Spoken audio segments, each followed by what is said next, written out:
Yes, Pretzelman 945 here. Welcome back to another video, and welcome back to one of my favorite kinds of videos to do that I never know the right timing of when I should record. It probably makes more sense to do this next week, but I don't care. I'm doing this tonight.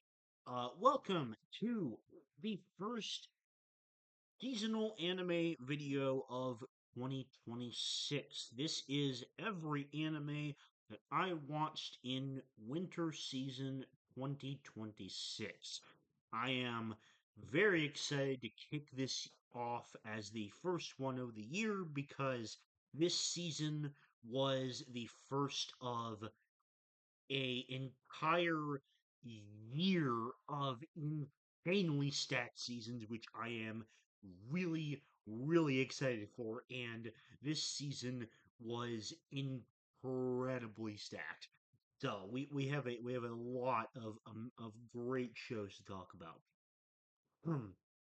um, of course, as per the usual routine of these videos, or at least it would be if I can ever seem to remember the consistent routine, because I feel like I do this in a different way every time despite trying not to. Um, we're starting with the drop shows, which of course, um, I've realized that like the more stacked a season is, the more likely there are to be also a larger amount of drop shows because there are just more things that I'm giving a try. Um, the first one was Mayanaka Heart Tune, which was generic harem. I didn't even finish the first episode.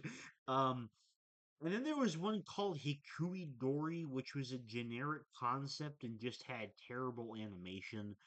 Um, In the Clear Moonlit Dusk was just a boring romance anime that I only watched an episode of, did not captivate me. Um, Kind of the same thing with Prism Rondo, to be honest. I tried watching the first episode and I even though the art aspect was probably unique, I just felt like I could smell the exact direction of the romance throughout the entire show, and I was just not interested. Um, the Holy Grail of Eris, I did watch a few episodes of, but I kind of lost interest in the concept. Because um, I don't know, like the whole idea behind it just started to become a bit too confusing for what I thought the plot was going for. So, also, I feel it's pertinent to mention I didn't exactly write it down on this document that I on the document that I use for my seasonal anime videos. But if people are curious on my opinions of Sentence to Be a Hero, I originally skipped over it um, when I was like making my list for the winter season because I just did not think that it looked interesting. I was like told over and over, oh my gosh, the first episode's so fire, it's an hour long, you gotta watch it. I did watch it against my better judgment, and like it did have very impressive animation. Studio Kai, the studio behind that, and also one other anime this season, which I did enjoy a good bit. Are definitely, in my opinion, a studio to watch for the future because they seem to be working on a lot of promising projects and delivering a lot of very impressive looking work.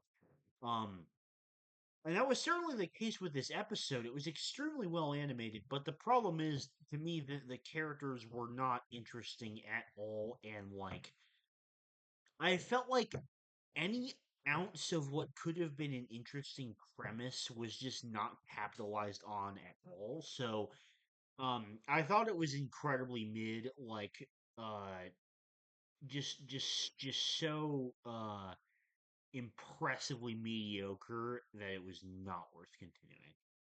Um, But now more on the more positive things. We're going to begin with the continuing shows first, and the one of these continuing shows that I am by far the happiest to talk about is To Your Eternity season 3.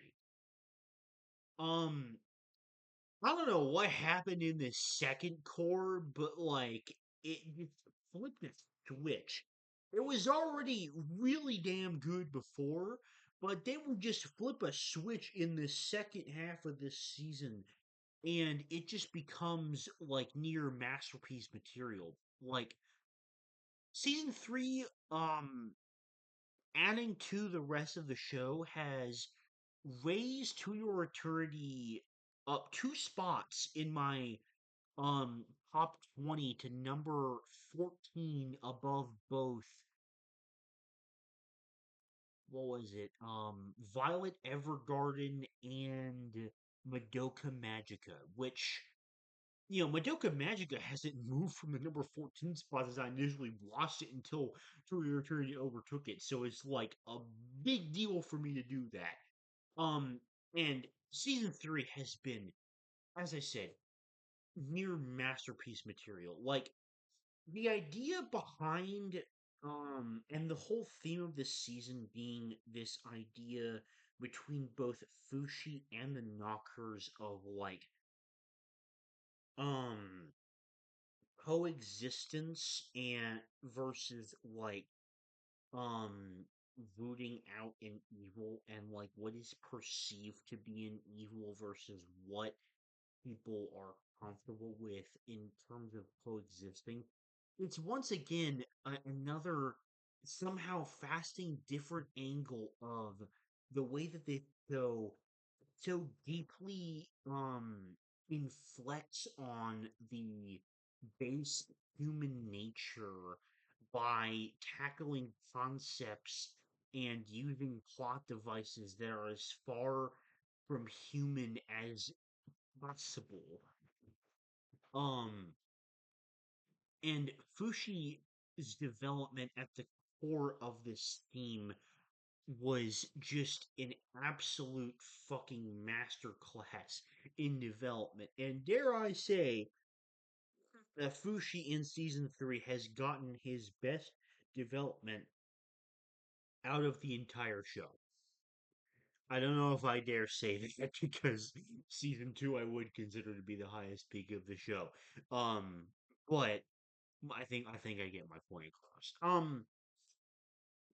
Another anime which was continuing, it was like a split core thing of 6 episodes each, which I find like a weird release schedule.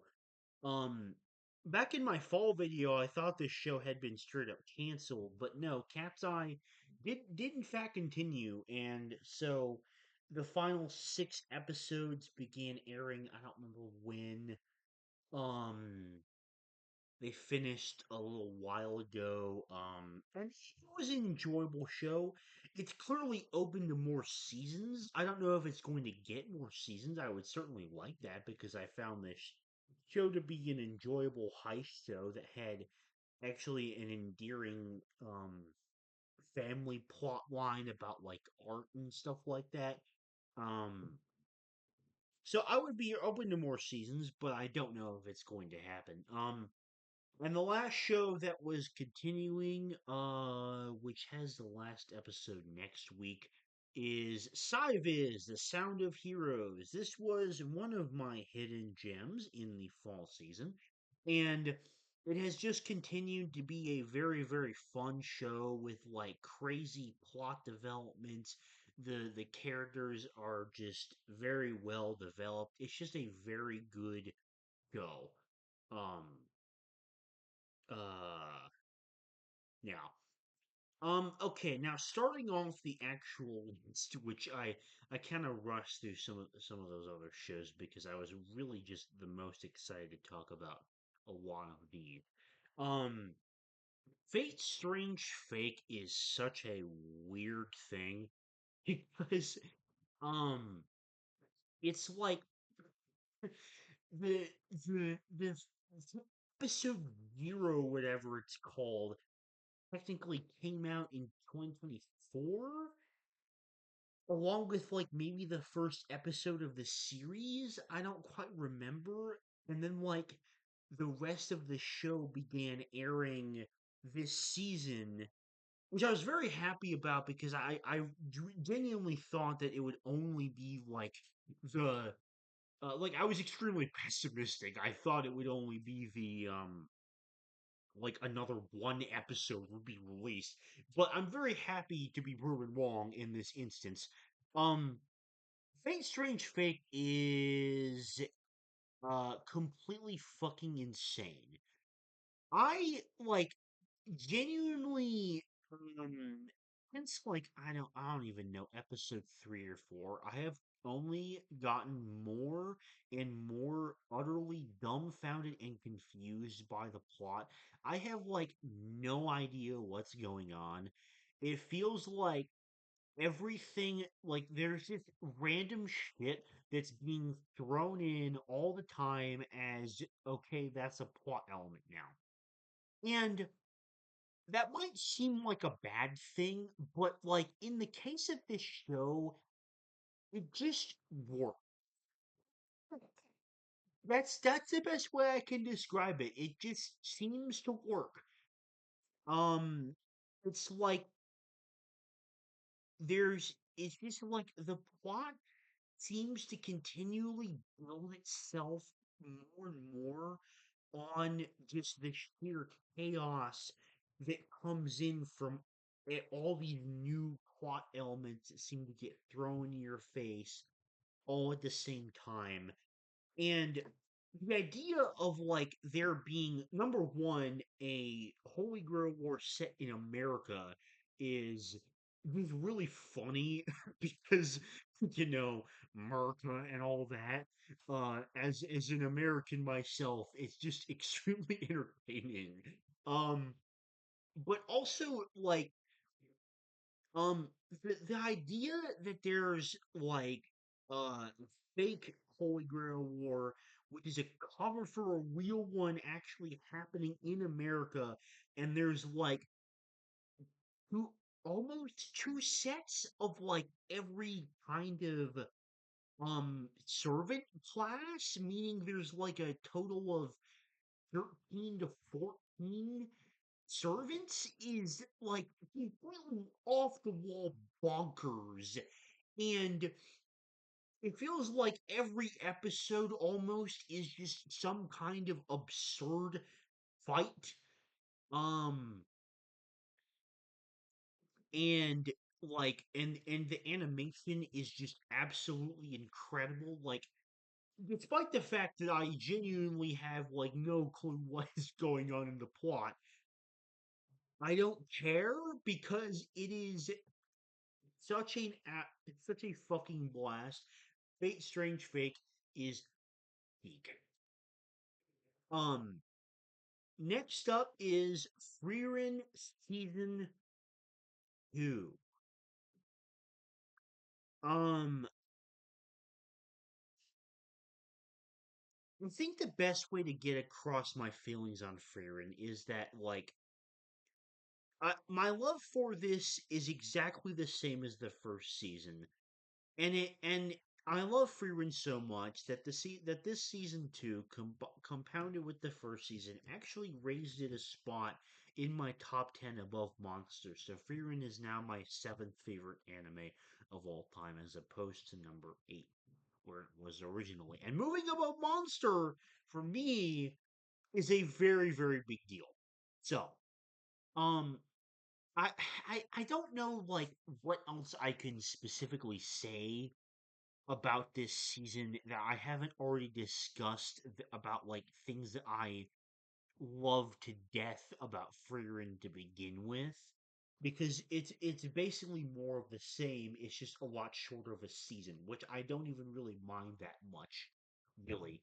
I think it was kind of like we got spoiled with the fact that season one was 28 episodes is crazy. Um, because that in itself is like as long as Gurren Lagann. So, um, okay. Next show on the talking block is Hell's Paradise season 2. I don't know why I keep looking at my microphone as if that's like the place where I'm looking to talk. That's weird. Um, Hell's Paradise season 2 has been very good.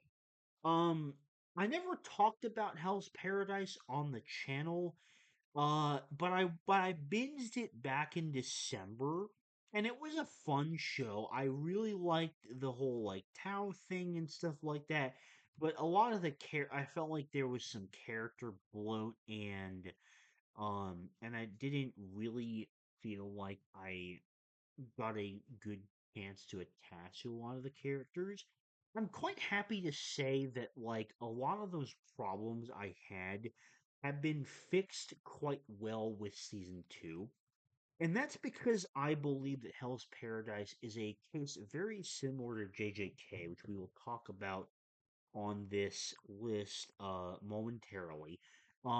Where I enjoyed the first season. I would give like a 7 out of 10, but it really needs subsequent seasons and material to, I feel like, realize the full potential of its premise.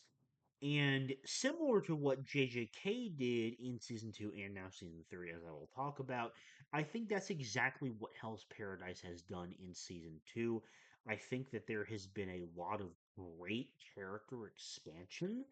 I think that there has been a lot of like really nice characterization added to the Tensen as antagonistic characters, and like sort of different, and sort of learning more to differentiate the two of them, or the different Tensen. I mean, so I have really enjoyed that, and of course the action animation, it continues to be incredible by Mappa.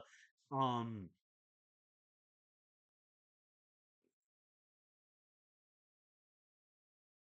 Um,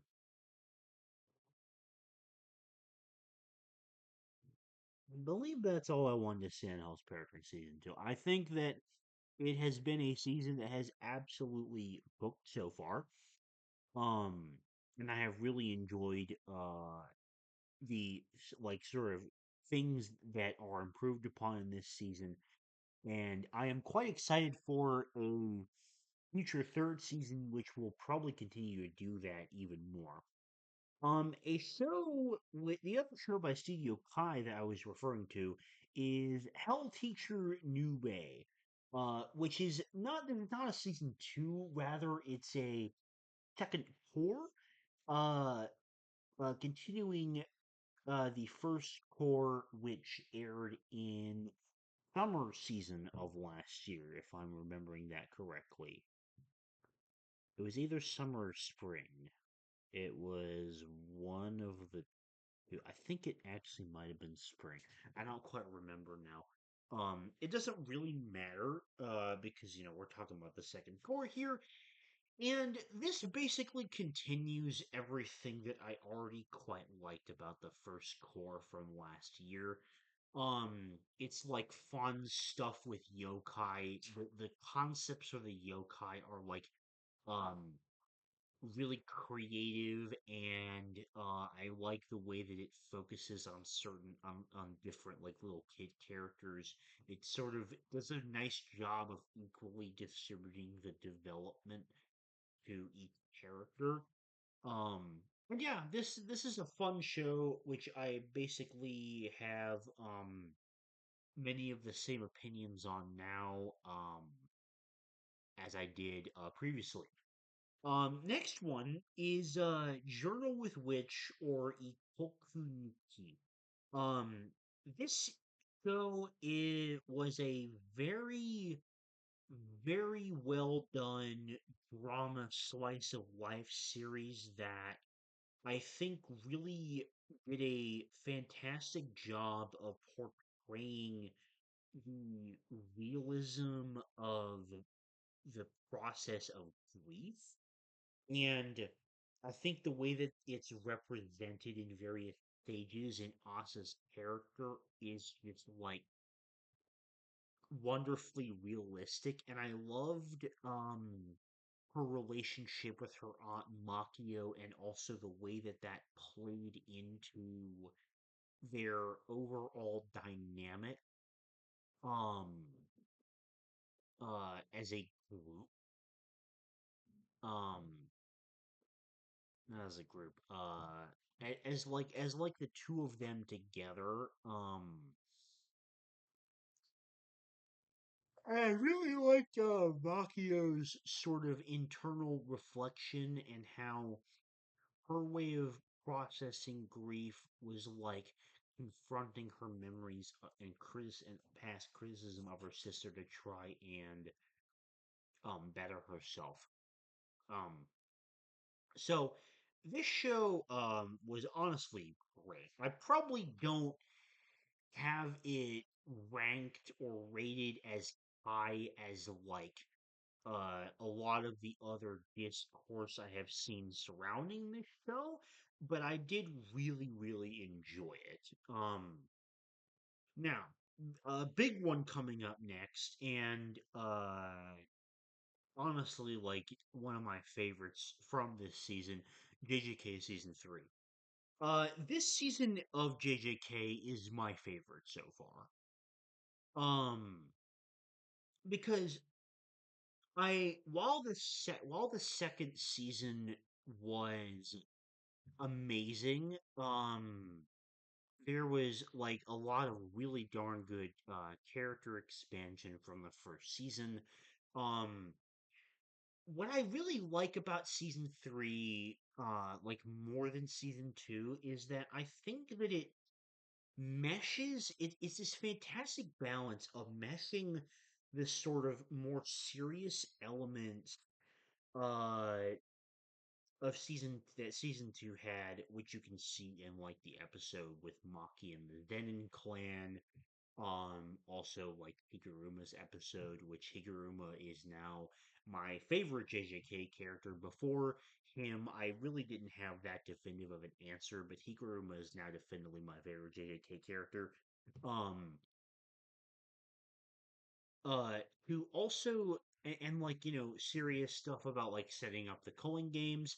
Uh, who also like this mix of just light-hearted moments and humor, which season 2 didn't have nearly as much of, just because the Shibuya incident was a like much darker and grittier arc. But I feel like season 3, and also it combined the elements I really like from season 1 of like really tense and cool fights that get to show off cool jutsu abilities and domain expansions. And I think the way that season 3 has combined these elements together is is really awesome, because it's like I feel like I'm getting the best of both worlds when it comes to JJK, in the fact that um I am getting the most enjoyment based on the aspects that I like the most. So I really like that a lot. Also, speaking of the culling games, one thing that I do really want to comment on in particular, obviously Mappa has done an incredible job with this, and that's another reason that I um uh prefer. I'm going to talk about 2 points. I'm going to talk about the animation and then the culling games like plot itself. The animation itself, uh I think it would be stupid to try and compare the quality to season 2. Like, there's something about like the way, well, not only are there like a lot of frames, which is what I've heard anyway. I haven't read the manga, but what I've heard is that like Mappa added a lot of things, and several of these things became massive memes, such as the now ya hair punching like this, which is easily my favorite season 3 meme from JJK. Um, Besides maybe John Jujutsu, um, because all the Johns, that was just so stupidly funny. Um, But no, no, I think the Naoya Zenin thing is my favorite season three meme, and probably my favorite meme in general to come out of JJK. Um, well, like, that's just one example of things that they added to the anime. Like, there was more added to Hikaru and his backstory from what I heard. Um, and uh, but also like in terms of the animation itself, it feels like there are a lot of new and different things that are being more experimented with compared to season two. Like, season two and the Shibuya incident, all the fights, it was just a pure action spectacle from start to finish. Season three, it's like, like the conversation between uh Yuji and Hakari was just like this unbroken sequence of, it felt like it had to have been like 5 to 7 minutes. I think with like cuts to some other scenes too, but like whenever it would go back to them, it's just like this one camera angle, and like the animation is like them just talking and having a casual conversation. And something about that and like the impressive detail of it, I just found it very, very impressive. And that's another reason why I have enjoyed season three more.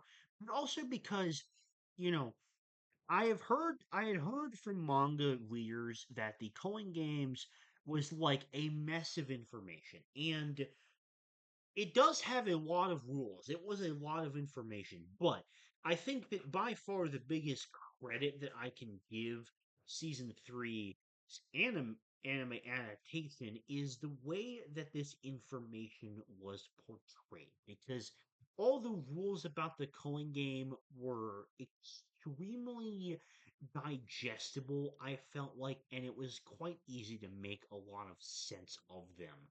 Um, so yeah, overall, I have been a huge fan of JJK season three. It is definitely my favorite season of the show so far.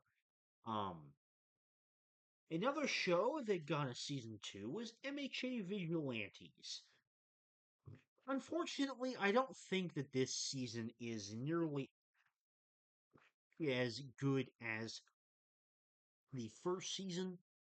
I do think that it is an enjoyable watch still because I do really like Koichi as a main character. His stumbling around, trying to help people, and his interactions with the other characters. Um, However, I feel like the first season was a lot better because to me it had a much more concentrated, plot line and antagonist and like a central emotional climax, whereas that hasn't really happened with season two. Um, the main villain is just like this guy that seems like he's evil for evil's sake. There hasn't been like any real motivation to him. Which I don't know. I kind of find that a little bit disappointing, I guess. But like I said, it is still an enjoyable season. It's just like it doesn't cover as much scale as I probably would have expected it to. And also like it's not that I don't like Aizawa, but the thing is I feel like Aizawa was like among the more extensively explored My Hero Academia characters, and I don't like having a 3 episode flashback for Aizawa just did not feel very necessary to me. Um, so I mean, it's still good, but it's not as good as it could have been to me. Next one is Shibo Yugi, which is a fascinating anime about like death games essentially, and like various different kinds of death games as we follow the main character. Yuki, oh, excuse me. It's quite late when I'm making this, so, um,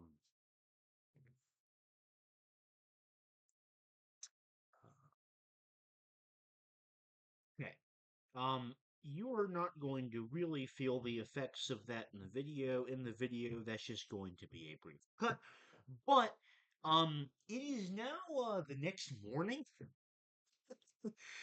because I was recording this video at like 11 p.m. last night, and I became very tired. And before I accidentally fell asleep for a minute while recording, because I have done that before when I've been really fucking tired, um, I just decided to wait, and thankfully OBS saved the recording process since I kept my laptop open. So we're gonna continue with it from here.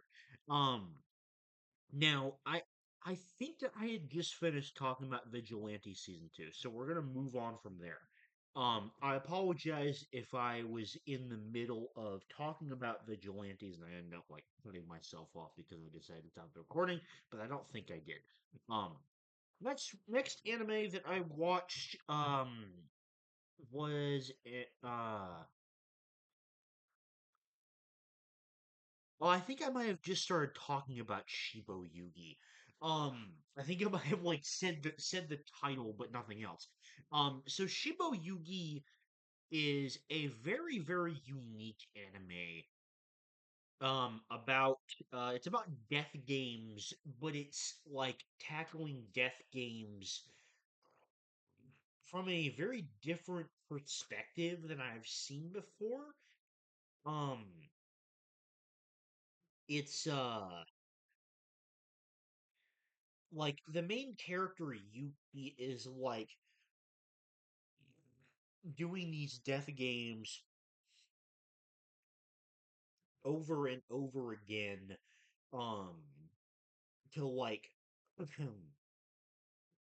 not only because it's a sustainable lifestyle for her but also because she has this goal to get to 99 games which is explored later on um and this show started off honestly great. It was like a super unique like directional style. The art style was very like mysterious and yet like beautiful looking.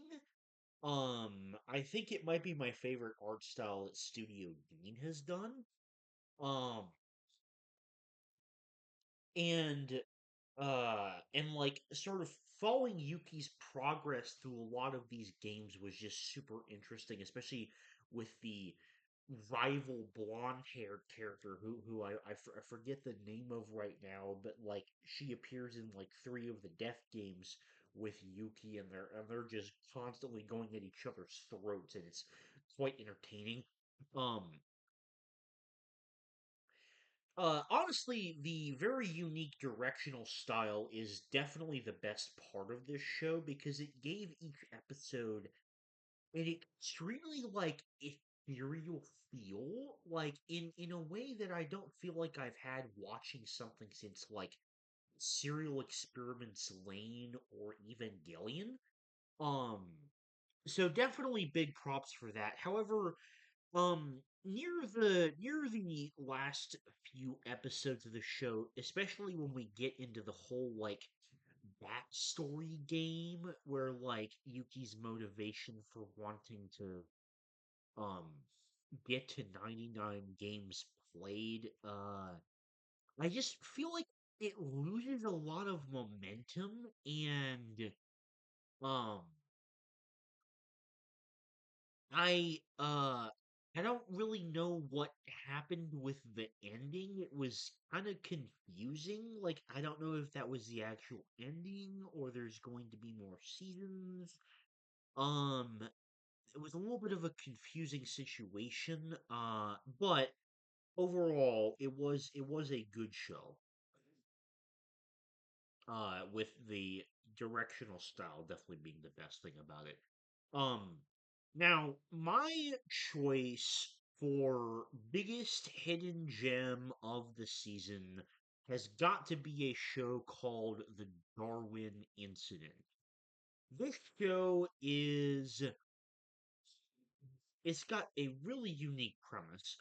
For one thing, shockingly, this is the second show in the same season, along with Fate Strange Fate, that is actually set in America, and specifically an American high school, which is just a really funny setting to me personally as an American who uh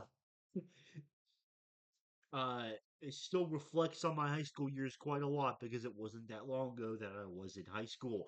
Um So that setting is just like really funny to me, and I think that that aspect of the setting is actually nailed really well along with the like the fact it takes place in middle and nowhere Missouri, I think it's called. Like that kind of perfectly represents how a middle of nowhere town works here in the southern United States. Um But the thing that I really love about this show is the premise of it because um we got like full on terrorism, we have school shootings, we have like uh debates over veganism. It's like all these insane concepts that like they're like common problems in American society that a Japanese cartoon is tackling like and with a shocking amount of care and seriousness devoted to these issues. Like there are debates between the characters which reflect realistic art and like actually fair arguments, and also the unfair sides of those arguments that I've seen people have regarding these issues in America.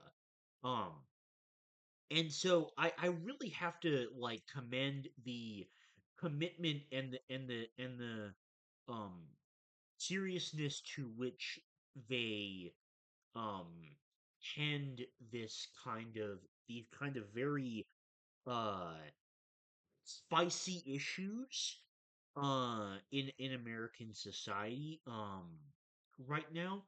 And the idea of there being like a human chimpanzee hybrid called a human Z is like just a really unique concept. And Harley as a main character is super interesting in like his whole arc and like struggle to um get along with humans, understand like with him being human, what is his like purpose and stuff like that. And the villain is just really cool. He's voiced by Akio Otsuka, who, if you don't know, my second favorite Japanese voice actor. Um, I he plays like frequently a lot of the best villain characters. Uh, and and he is a fantastic villain character in this show. Like, his performance is just incredibly entertaining. The villain is just like complete, complete, utter, pure evil, chaotic bad guy. Who is just an extremely entertaining character to watch. Um, and also I love that official Hige Dandism, one of my favorite Japanese bands, did the opening for this because the opening is a fucking banger, and I'm so happy to hear OHD in anything because they're just incredible. Um, the only romance anime that I ended up choosing to watch this season was one called The Invisible Man and His Soon to Be Wife, which is like, it's really interesting how they sort of set this anime in this. like world with things like elves and um invisible people, normal humans, like, bird people type thing. Like there's all these different like unique um uh races of people that just coexist together and there's like no other explanation for it. And I kind of love that it just drops into that kind of thing without like doing any extensive world building. It just like the author of the original manga just decided this would be a fun setting and just taught and just like set the story there. Um and this is like a very sweet, heartwarming adult romance. Both the two main characters have great chemistry, and there is like no love triangle bullshit at all. The other side characters are entertaining and like the progress of the romance has also been very good. I've really enjoyed this show. I'm excited to see how it concludes, or if there will be um more than one season. Although based on the progression of it so far, I kind of don't think that's going to happen. Um, well, we'll see. Um, and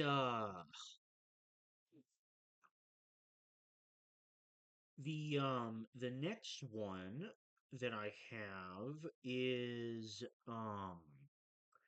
or I guess the last one that I have up here is a slice of life anime called Wash It All Away. Um, which is a fun, good slice of life show about this uh young adult woman named Hinmei who runs a cleaning business, and it's about her work and helping the people in the town with stuff that they need cleaned. And it's just a nice, wholesome, sweet show um that I have enjoyed. And yeah, that is going to do it for this seasonal anime video. Once again, I love recording these because watching anime weekly has become like one of my favorite hobbies. Beyond like wa- just normally watching other shows, which I'm still doing a lot of. Um, watching anime weekly like this has allowed me to discover so many more shows that I probably wouldn't have ever watched otherwise because I just probably wouldn't have known about them. And I am especially excited even more so for the rest of this year because I think that all the remaining seasons are probably going to be even more stacked than this one was, which is an insane thing to say, but I really do think it's going to happen. I think that we are in for truly like one of the best anime years of all time in 2026, and I am very excited to talk about what comes next by watching it weekly. But for now, thank you very much for watching, and I'll see you later. Bye bye.